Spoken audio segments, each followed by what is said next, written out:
الحمدللہ لا محمود الا اللہ حمد نفسہ بنفسہ والصلاة والسلام علی خیر البریہ والصلاة والسلام علی جمیع الانبیاء والمرسلین خصوصاً علی افضلہم سیدنا محمد خاتم النبیین امام الاولین والآخرین وعلی آلہ الطیبین الطاہرین واصحابہ الکاملین والشہداء والصالحین۔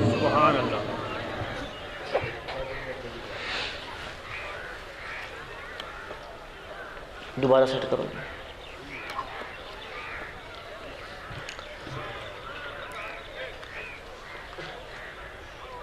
اما بعد فقد قال اللہ تعالی فی شان حبیبہ و محبوبہ فی القرآن العظیم ان اللہ و ملائکتہ یصلون علی النبی یا ایھا الذین آمنوا صلوا علیہ وسلموا تسلیما۔ الصلاۃ والسلام علیک یا سیدی یا رسول اللہ، الصلاۃ والسلام علیک یا سیدی یا حبیب اللہ، الصلاۃ والسلام علیک وعلی آلک واصحابک یا سیدی یا محمد رسول اللہ۔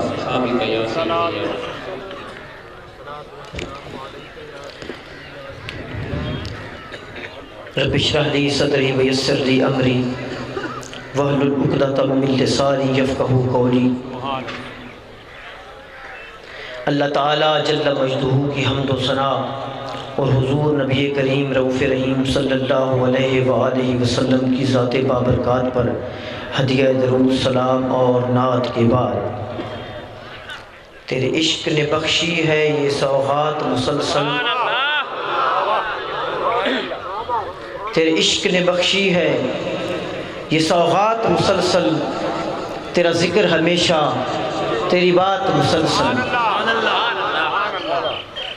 تیرا ذکر ہمیشہ تیری بات مسلسل، دل میں جگر میں آنکھ میں بس تو ہی تو رہے، دل میں جگر میں آنکھ میں بس تو ہی تو رہے، اس کے سوا نہ دل میں کوئی آرزو رہے، اس کے سوا نہ دل میں کوئی آرزو رہے، دل میں جگر میں آنکھ میں بس تو ہی تو رہے، اس کے سوا نہ دل میں کوئی آرزو رہے۔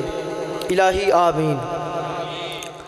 غریبم یا رسول اللہ غریبم ندارم در جہاں جز تو حبیبم، مرض دارم ز اسیاں لا دوائے مگر الطاف تو باشد طبیبم، بری نازم کہ ہستم امت تو، بری نازم کہ ہستم امت تو، گناہ گارم ولیکن خوش نصیبم۔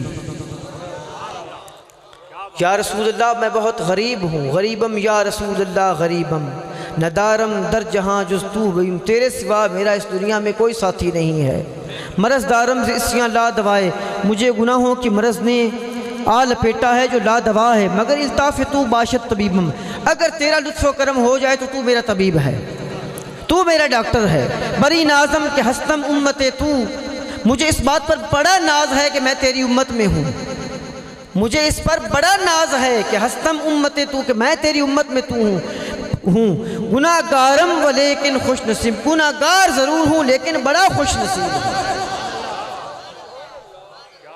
آپ کو سمجھ نہیں آ رہی؟ ادھر والے جو بیٹھے ہیں بات کی سمجھ آ رہی ہے؟ اگر بات کی سمجھ آ جائے تو اپنا رسپانس دینا چاہیے کہ ہمیں بات کی سمجھ آ گئی ہے۔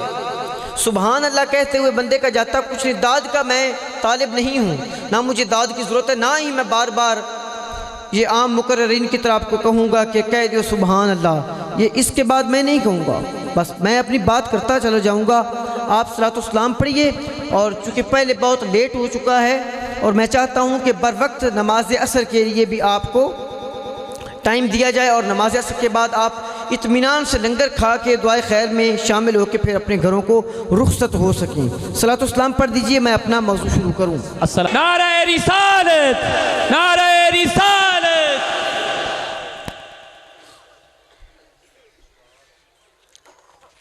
آپ کو پتہ ہے عزیزان گرامی، ہم 5-4 سال سے نبی علیہ الصلوۃ والسلام کی محبت اور عشق کی بات کر رہے ہیں، آج کی محفل میں تھوڑا سا موضوع چینج کیا ہے، تبدیل کیا ہے۔ حالات حاضرہ کے مطابق نوجوانوں کے دلوں میں اٹھتے ہوئے سوالات، ان کا جوابات فراہم کرنے کے لیے تھوڑا سا ہم نے اپنے پیٹرن کو، اپنے طریقہ کار کو چینج کیا ہے، اپنے اسلوب کو تھوڑا سا بدلا ہے۔ محبت اور عشق کے نبی صلی اللہ علیہ وسلم پر ہم نے اتنے قرآن و حدیث سے دلائل دیے، جو لوگ کہتے تھے کہ ان لوگوں کے پاس قرآن و حدیث سے کوئی دلیل نہیں ہوتی، الحمدللہ ہم نے 5 گھنٹے کے خطابات میں 5 سالوں میں ان کے سامنے قرآن و حدیث کے لاتعداد دلائل اور برہان رکھے۔ اگر آپ بھی نہ مانیں تو پھر آپ ان کو اللہ پوچھے، ہمارا ان سے کوئی زور نہیں ہے۔ اب چند چیزیں آپ کے گوشے گزار کرنی ہیں۔ بات شروع میں ہو سکتا ہے تھوڑی دھیمے لہجے میں ہو، تھوڑی سی آپ کو مشکل محسوس ہو، لیکن جو ہی وقت گزرے گا بات رواں ہوتی جائے گی۔ صرف شرط یہ ہوگی کہ میری زبان کا ساتھ آپ کے دماغ کی سوئیاں دیں گی۔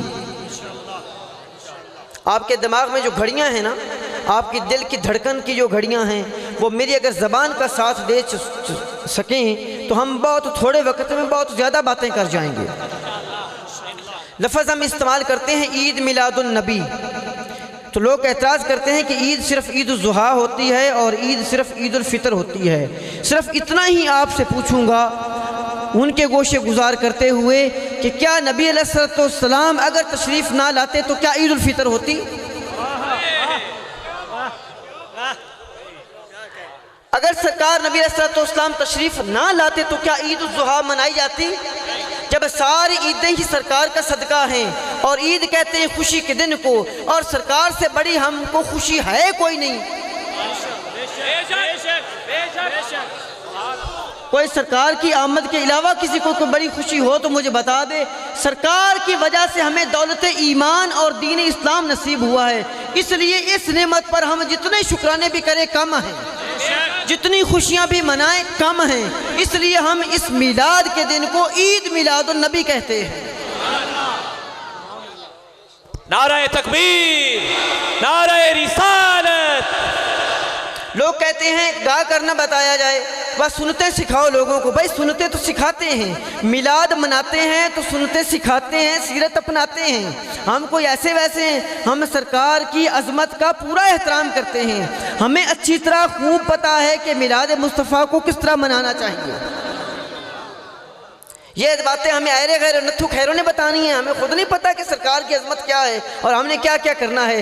لیکن سرکار کو گا کر منانا، سرکار کی نعت پڑھ کے ان کو منانا، ان کو صلاۃ والسلام کر کے منانا، ان کی بارگاہ میں نیاز پیش کرنا، ان کی بارگاہ میں لنگر پیش کرنا، لوگوں کا اجتماع اکٹھا کر لینا، یہ ساری خوشی کی ہی رسمیں ہیں۔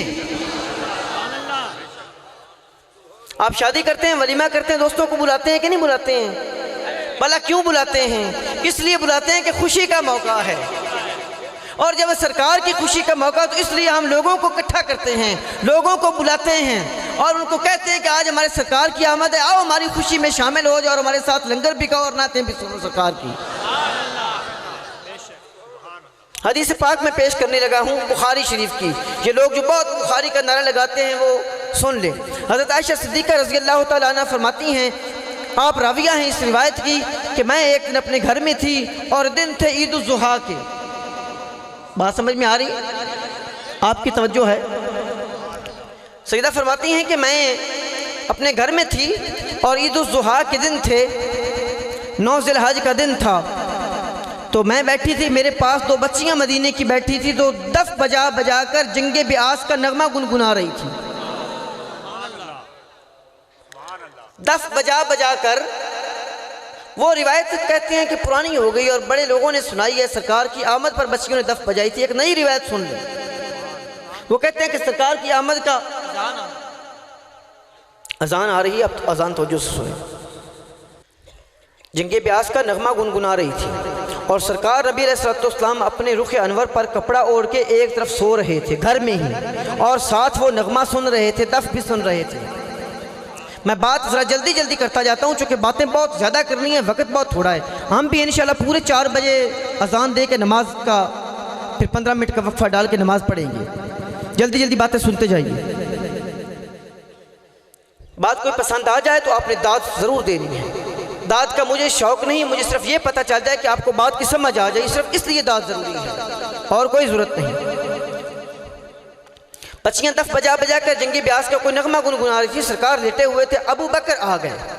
ابو بکر جب آ گئے تو انہوں نے بچیوں کو دف بجاتے ہوئے دیکھا تو ان کو جھڑکنے لگ رہے، اپنی بیٹی کو بھی جھڑکنے لگے، حضرت عائشہ کو، کہنے لگے رسول اللہ کا گھر اور یہ گانا بجانا، رسول اللہ کا گھر اور یہ گانا بجانا۔ ان کے جو اجتہاد میں کہہ دیا، انہوں نے کہہ دیا حضرت ابو بکر صدیق نے، لیکن انہوں نے اس وقت سرکار دو عالم صلی اللہ علیہ وسلم کو نہیں دیکھا تھا، چونکہ آپ اوٹ میں لیٹے ہوئے تھے۔ انہوں نے بس دیکھا بچیاں دف بجا رہی ہیں اور حضرت عائشہ سن رہی ہیں، ان کو غصہ آیا، انہوں نے کہہ دیا۔ جب وہ غصے ہونے لگے تو اس وقت سرکار نبی علیہ الصلوۃ والسلام نے اپنے نخر انور سے کپڑا اٹھایا اور فرمانے لگے داہما یا ابا بکر انہا ایام عید، ابو بکر چھوڑ دے، ان کو پڑھنے دے، یہ عید کے دن ہیں۔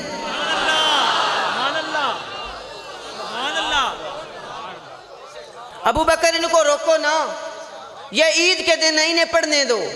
جب عام عید پر ترانے نغمے پڑھے جاتے ہیں اور کوئی بھی نغمہ ترانہ پڑھا جا سکتا ہے، یہاں تک کہ جنگوں کے واقعات بھی پڑھے جا سکتے ہیں، تو مجھے میرے عزیز بتائیے کہ عید میلاد النبی کی خوشی میں سرکار کی مدت کیوں نہیں بیان کی جا سکتی؟ اور لوگ کہتے ہیں کہ لفظ میلاد کا تو ثابت نہیں، کبھی حدیثوں میں نہیں آیا ہی نہیں۔ امام ترمذی نے ایک علیحدہ باب باندھا ہے میلاد کے نام سے۔ سرکار میلاد کا کیا معنی ہوتا ہے؟ سرکار کی پیدائش۔ میلاد کا معنی ہوتا ہے پیدائش۔ سرکار کی پیدائش کا امام ترمذی رحمۃ اللہ علیہ نے پورا باب باندھا ہے اور لکھا ہے ما جاء فی المیلاد النبی صلی اللہ علیہ وسلم، جو کچھ کی روایتیں سرکار کے میلاد کے بارے میں ہیں اور ان روایتوں کو سرکار کے میلاد کے چیپٹر میں انہوں نے درج فرمایا ہے۔ جی ایک حدیث سن لیجئے، لفظ میلاد بھی اس میں آ جائے گا، اور سرکار نبی صلی اللہ علیہ وسلم کے ساتھ صحابہ کا ادب بھی آپ ملاحظہ کریں کہ سرکار کا ادب صحابہ کے ساتھ تک کرتے تھے۔ قباس بن اشیم صحابی ہیں اور وہ سرکار کے ہم عمر تھے، اسی سال پیدا ہوئے تھے جس سال سرکار نبی صلی اللہ علیہ وسلم پیدا ہوئے ہیں۔ پتہ ہے نا سرکار نبی صلی اللہ علیہ وسلم عام الفیل کو پیدا ہوئے ہیں۔ جب وہ ہاتھیوں والا واقعہ رونما ہوا تھا نا، ابرا کے ہاتھیوں والا، ابابیل والا، جی، اور جس کی شان میں اتری علم تری کیف فعل ربک باصحاب الفیل، ہاں جی، اسی سال آپ پیدا ہوئے ہیں۔ تو کچھ صحابیوں نے پوچھا کہ اے قباس یہ بتائیے انت اکبر ام رسول اللہ صلی اللہ علیہ وسلم، قباس یہ بتائیے کہ آپ بڑے ہیں کہ سرکار بڑے ہیں؟ صحابہ نے پوچھا قباس یہ بتائیے آپ بڑے ہیں کہ سرکار بڑے ہیں؟ تو صحابی کا انداز تکلم دیکھیے، وہ قباس کہنے لگے انت اکبر ام رسول اللہ، آپ بڑے ہیں کہ رسول اللہ بڑے ہیں؟ تو وہ کہنے لگے فقالا، انہوں نے فرمایا رسول اللہ اکبر منی، رسول اللہ ہی مجھ سے بڑے ہیں، وَأَنَا أَقْدَمُ مِنْهُ فِي الْمِيلَادِ، لیکن میلاد کے طور پر میں ان سے پہلے آیا ہوں۔ یعنی صحابی نے ڈائریکٹ یہ کہنا گوارا نہیں کیا کہ میں سرکار سے بڑا ہوں، حالانکہ وہ عمر میں بڑے تھے۔ انہوں نے کہا پیدا تو میں پہلے ہوا ہوں۔ فقالا رسول اللہ اکبر منی، لیکن رسول مجھ سے بڑے ہیں، وَأَنَا أَقْدَمُ مِنْهُ فِي الْمِيلَادِ، لیکن میلاد کے لحاظ سے میں ان سے پہلے پیدا ہوا ہوں۔ آپ نے ملاحظہ کیا کیا صحابہ کرام کی محبت اور کیا ادب ہے۔ آج کا مولوی کیسے کہہ لیتا ہے کہ سرکار کا ادب صرف سرکار ایک بشری تو ہیں، سرکار کا ادب اپنے بڑے بھائی کی طرح کرنا چاہیے، اپنے بھائی آپ نے صحابہ کرام سے سرکار کا ادب نہیں سیکھا؟ پچھلے مرتبہ بھی میں نے ادب اور احترام پہ بات کی تھی، آپ کو یاد ہے؟